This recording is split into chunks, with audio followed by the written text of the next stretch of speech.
ng bayan, maasahan anumang panahon.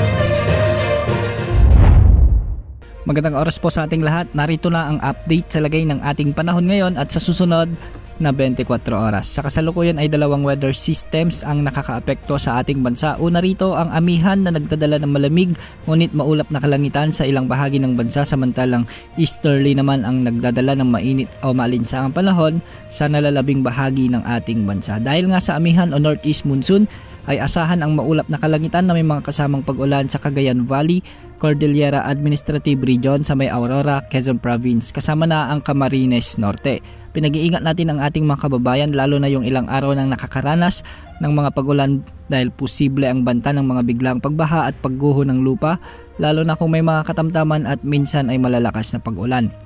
Samantala sa Metro Manila at nalalabing bahagi naman ng Luzon ay amihan pa rin ang magdudulot ng bahagyang maulap hanggang sa maulap na papawirin na may mga kasamang kalat-kalat na mahihinang pag-ulan.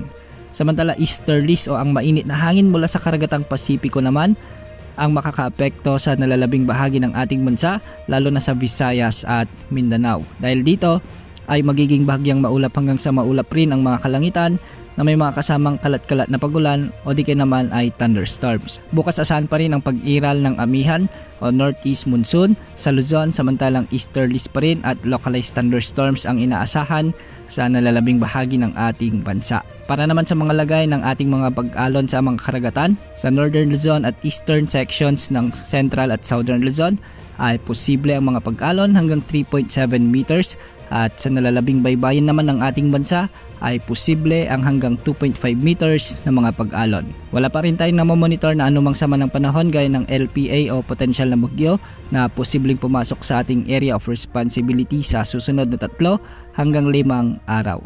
Yan muna ang update sa lagay ng panahon. Ito po ang weather update ng bayan, maaasahan anumang panahon.